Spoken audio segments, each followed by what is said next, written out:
미라클 모닝 애청자 여러분, 안녕하십니까?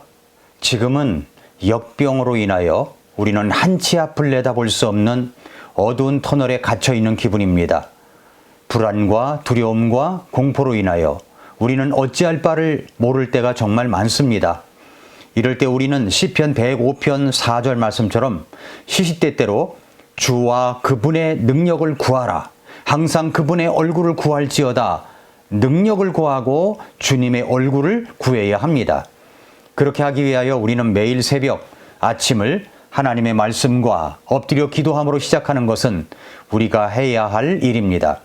미라클 모닝 TV를 통하여 주님의 능력과 얼굴을 구하는 시간을 계속해서 만들어 가시기를 바랍니다. 요한복음에는 예수님의 기적, 표적이 7차례 일어난 사건들이 기록되어 있습니다. 지난 시간에는 물고기 2마리와 보리빵 5개로 남자 장정만 5,000명을 배불리 먹이는 기적을 일으키시는 그 예수님을 통해서 예수님이야말로 하나님께서 보내신 하나님의 아들이심을 증명하였습니다.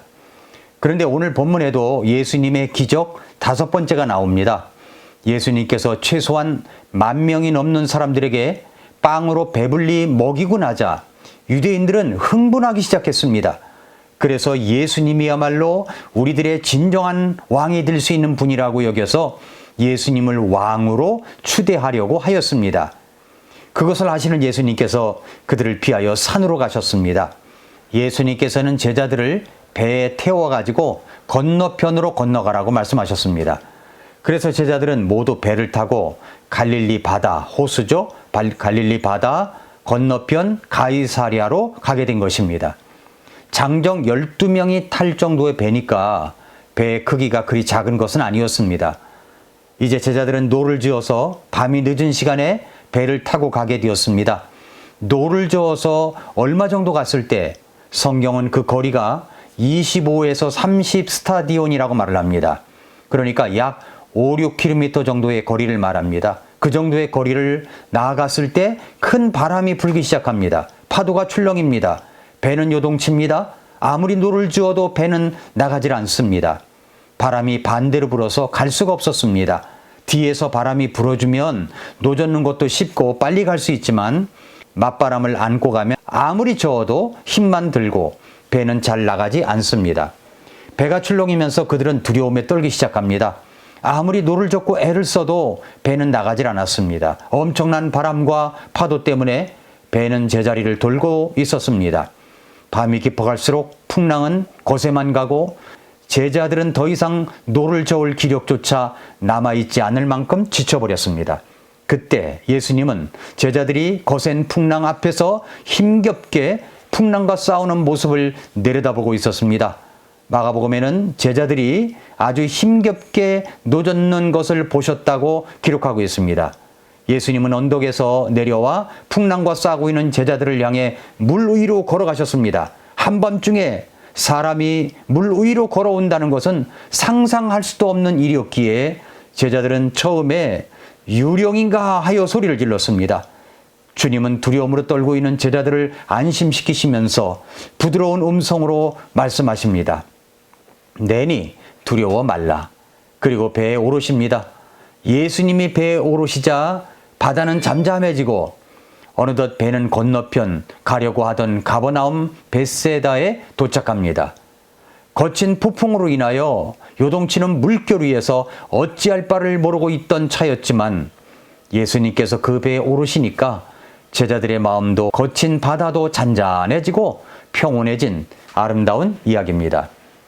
예수님이 물 위를 걸어오셔서 두려움에 떨고 있던 제자들의 마음을 안심시키시고 그들을 불안하게 했던 거친 폭풍우를 잠잠케 한 이 기적은 우리들에게 무엇을 말씀해 주시는 것입니까? 이 기적은 요한복음에서 일어난 5번째 기적입니다. 이 기적은 예수님이야말로 하나님의 아들이심을 다시 한번 제자들에게 보여주시는 의미입니다. 욥기 9장 8절에서 이런 말씀을 했습니다. 그분께서 홀로 하늘들을 펴시고 바다의 파도들을 밟으시며 라고 그렇게 말씀하셨는데 정말 예수님은 그런 분이셨습니다. 하늘과 바다와 육지를 창조하시고 보존하시며 그 생명을 공급하시는 창조자 하나님이 아니시면 누가 바다 위를 걸어오실 수가 있단 말입니까? 그러므로 예수님이 바다 위를 걸어오신 것은 제자들에게 예수님이 하나님의 아들이심을 보여주시기 위한 것이었습니다. 마태복음에서 예수님이 배에 오르시자마자 제자들이 그 앞에 무릎을 꿇고 절하면서 고백했던 것이 이것입니다. 마태복음 14장 33절에 보니까 이렇게 말씀을 했습니다. 이에 배에 있던 자들이 와서 그분께 경배하며 이르되 진실로 주는 하나님의 아들이로소이다 하더라 라고 했습니다. 우리 인생의 거친 풍랑 속에서 우리 주님께서 나를 도우시고 함께 하시는 기적을 만난다면 우리는 주님 앞에 무릎을 꿇고 똑같이 고백을 하지 않을까요? 진실로 예수님은 하나님의 아들이십니다. 이 이야기는 현대를 사는 우리들에게 풍성한 영적인 의미를 가르쳐 주시고 있는 내용입니다. 인생살이라고 하는 것은 항해와 같다고 말을 합니다. 풍랑이 일고 있는 캄캄한 갈릴리 바다와 같다고 할 수 있습니다. 너무 어두워서 앞이 잘 보이지 않습니다. 설상가상으로 그렇게 나아가다가 폭풍우를 만납니다. 거친 파도를 만납니다. 바람과 싸웁니다. 아무리 노를 저어도 인생의 배는 나아가질 않습니다. 아무리 노력을 해도 인생살이는 더 나아지질 않습니다. 결국은 피곤에 지쳐서 살기 힘들다, 살고 싶지 않다, 앞이 캄캄하다, 망연자실한 채 서 있습니다. 쓰러져 있습니다. 이것이 바로 우리가 살아가는 인생길입니다. 그러므로 갈릴리 바다를 건너가는 것은 우리네 인생길을 걸어가는 것과 다를 바가 없다는 교훈입니다. 그런데 제자들은 자신들이 원해서 건너가려고 했던 길이 아닙니다. 예수님께서 강권하셔서 제자들에게 배를 타고 건너편으로 가라고 하신 것입니다. 그런데 거친 풍랑을 만납니다. 두려움과 위험에 빠뜨릴 파도 앞에서 어쩔 줄 몰라 합니다. 내 뜻대로 살아가다가 그런 일을 만나면 내가 잘못해서 그랬다고, 내가 선택을 잘못해서 그랬다고 할 수 있을 것입니다. 그런데 이것은 내가 선택한 것이 아니라 주님께서 강권하셔서 가게 된 것입니다. 다시 말해서 주님 뜻대로 그 길을 가고 있는 것입니다. 그런데 거친 풍랑을 만난 것입니다. 주님 뜻대로 살아가는데 거친 풍랑을 만났습니다. 왜 그럴까요? 왜 우리가 구원받고 주님 안에서 살아가고 있는데 왜 우리들이 나아가는 길이 그렇게 어렵게 되는 것일까요? 왜 이렇게 거친 풍랑을 만나는 것입니까? 왜 어려움을 만난 것입니까? 왜 고통을 만나고 환난을 만나는 것입니까? 예수님의 말씀대로 살아가는데도 우리에게는 폭풍우를 만날 때가 있습니다. 그런 폭풍우를 만날 때마다 우리는 어떤 태도를 가져야 한단 말입니까? 오늘은 첫 번째만 이야기합니다. 첫째로 폭풍우 속에 있다는 것이 주님께 버림받음을 의미하는 것이 아닙니다.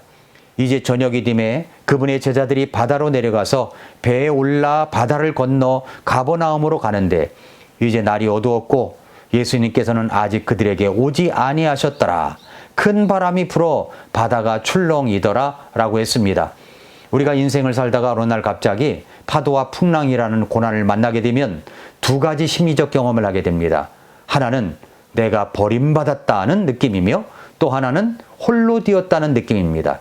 내가 하나님의 자녀로 이런 고통을 당하는 것을 보면 하나님은 나를 버리신 것이 분명하다는 생각과 함께 이 고통 속에 처한 나를 아무도 이해하지 못하며 나는 홀로 남겨졌다는 생각 말입니다. 그때 우리는 도대체 하나님은 어디 계십니까? 라고 묻고 싶어집니다. 갈릴리 바다 한복판에서 폭풍우를 만난 제자들의 마음이 그러했습니다. 17절을 보시기 바랍니다. 17절에 보니까 배에 올라 바다를 건너 가버나움으로 가는데 이제 날이 어두웠고 예수님께서는 아직 그들에게 오지 아니하셨더라 라고 했습니다. 제자들은 예수님께서 자기들이 이런 고통 속에서 어쩔 줄 몰라 하며 두려움 가운데 있는데 오시지 않는다는 사실에 자신들은 버림받았다고 생각할 수 있었을 것입니다. 우리도 인생의 항해에서 힘겨운 풍랑을 만날 때가 있습니다. 그때 아무리 주님을 찾아도 보이지 않는 것처럼 생각될 때가 있죠. 믿음이 좋고 신실한 사람들 가운데도 이 풍랑을 만나 죽을 고생을 하고 있는데도 예수님이 기도를 들어주시는 것 같지 않고 무관심한 것처럼 생각 들어서 마치 버림받은 것처럼 느껴질 때가 있다는 것입니다. 눈물로 침상을 적시며 많은 날을 간절히 기도합니다. 한결같이 변함없는 믿음으로 주님을 바라보며 기도했지만 인생의 배는 여전히 나가지를 않습니다. 그러다가 이제는 아예 배가 뒤집혀서 물에 빠져 허우적거리며 살려달라고 비명을 질러댑니다. 그런데도 응답이 없을 때가 있다는 것입니다. 로이드 존서 목사님의 에베소서 강해를 보면 그렇게 버림받았다고 느껴지는 것을 거룩한 육이라는 단어를 써서 표현했습니다. 왜 그렇게 거룩한 육이라는 단어를 썼을까요? 우리가 그 깊은 하나님의 마음을 다 이해할 수는 없지만 아마도 철저하게 우리를 낮추시고 철저하게 어려움 가운데서 이 땅에서는 내 힘으로 살아갈 수 없다는 것을 깨닫게 하시고 철저하게 하나님의 은혜만을 볼 수 있는 자리로 나아가도록 하기 위하여 하나님께서 그렇게 허용하실 때가 있다는 것입니다. 제자들은 지금 사투를 벌이고 있는데 예수님은 도대체 그 시간에 무엇을 하고 계시는 것입니까? 정말 예수님께서는 그 시간에 무엇을 하고 계셨을까요? 똑같은 내용의 기사를 기록한 마가복음 6장 45절에 보면 이렇게 말씀을 했습니다. 즉시 그분께서 자기 제자들을 강권하사 자기가 사람들을 보내는 동안 배를 타고 앞서 건너편 벳세다로 가게 하시고 그들을 보내신 뒤에 기도하러 산으로 떠나가시니라 라고 했습니다. 예수님은 제자들과 헤어진 뒤에 산으로 가셔서 기도하시고 계셨습니다. 예수님은 기도하고 계셨습니다. 뿐만 아니라 예수님은 제자들이 고통 가운데 있을 때 그것을 방관하고 계신 것이 아니었습니다. 마가복음 6장 48절에 보시면은 바람이 그들에게 반대로 불므로 그들이 힘겹게 노젓는 것을 보시고 라고 했습니다. 예수님은 그들을 보시고 계셨습니다. 그리고 그들을 위해 기도하고 계신 것이었습니다. 그리고 결정적인 시간에 예수님은 제자들에게 오셔서 그들을 구해 주셨습니다. 그렇다면 우리는 여기서 알아야 할 것이 있습니다. 그것은 우리가 고통을 당하는 그 순간에도 우리는 버림받은 자가 아니라는 사실입니다. 그리고 우리는 혼자가 아니라는 사실입니다. 예수님이 보시고 계십니다. 다 알고 계십니다.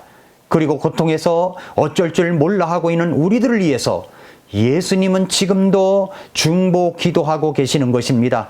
그 사실을 우리가 잊어서는 안 됩니다.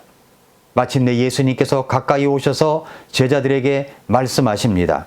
요한복음 6장 20절과 마가복음 6장 50절을 보면은 안심하라 나니 두려워하지 말라 안심하라 나다 두려워하지 말라고 하신 것입니다. 그렇습니다. 주님은 우리를 버려두지 않으십니다. 주님은 우리가 고통을 당할 때 외면하지 않으십니다. 요한복음 14장 18절에 보면은 내가 너희를 위로 없이 버려두지 아니할 것이요 너희에게로 오리라고 했습니다. 위로 없이라는 말은 고아와 같이 버려두지 아니한다는 말입니다. 그렇습니다. 우리 주님은 결코 우리를 버려두지 아니하십니다. 우리를 버려두지 아니하십니다. 홀로 있게 하지 않으십니다. 주님은 우리의 아픔과 고통의 풍랑 속에서 두려움 가운데 있는 것을 다 아십니다. 다 보시고 계십니다. 그러므로 우리는 고통의 풍랑 속에서도 기다릴 줄 알아야 합니다. 어쩌면 연약한 가운데 있는 나를 더 넓은 대양과 같은 사람으로 키우시기 위한 훈련일 수 있다는 생각을 가져야 됩니다. 자기 멋대로 살겠다고 하면 그냥 두어야 합니다. 아무리 말을 해도 듣지 않을 수 있습니다. 그러나 그가 구원받은 사람이라면 하나님께서 결코 그를 내버려 두시지 않습니다. 내가 하나님을 잠시 떠나고 기도하지 않고 말씀 보지 않고 예배를 떠나 있어도 아무 일도 생기지 않는다고요? 조금만 그렇게 더 가보십시오. 여러분이 정말로 구원받은 하나님의 자녀라면 하나님께서 결코 그냥 두실 리가 없습니다. 여러분을 깨닫게 하시기 위해서 여러분이 생각지도 못한 풍랑을 만나게 할 것입니다. 그래서 여러분이 돌아오게 하실 것입니다. 오늘 본문은 제자들이 주님을 떠나간 것이 또 아닙니다. 주님께서 건너편으로 가라고 해서 가는 길입니다. 주님의 뜻대로 살아갈 때도 우리는 때때로 풍랑을 만날 수가 있습니다. 그때 어떻게 해야 합니까? 주님을 기다릴 줄 알아야 합니다. 주님이 도우러 오실 것입니다. 여러분을 결코 내버려 두신 것이 아닙니다. 버림받은 것이 아닙니다. 사랑하는 애청자 여러분, 성도 여러분, 그렇습니다. 그렇다면 우리의 인생길에서 때때로 몰아치는, 원치 않는 거친 바람과 폭풍우가 온다고 할지라도, 그래서 노를 저어도 제자리를 맴돌고 있을지라도 우리는 안심할 수 있어야 합니다. 왜 그럴까요? 우리 주님께서 그것을 보시고 계시고 기도하고 계시기 때문입니다.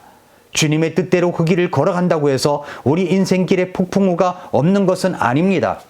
그런 폭풍우가 일어난다고 해서 하나님께서 우리를 사랑하시지 않는 것이 아닙니다. 버림받은 것이 아닙니다. 홀로 내버려 두시는 것이 아닙니다. 우리 주님은 내가 고통 가운데서 어쩔 줄 몰라 하는 그 모습을 보시고 있습니다.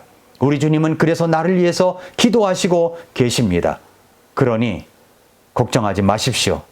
안심하시기를 바랍니다. 오늘도 미라클 모닝입니다.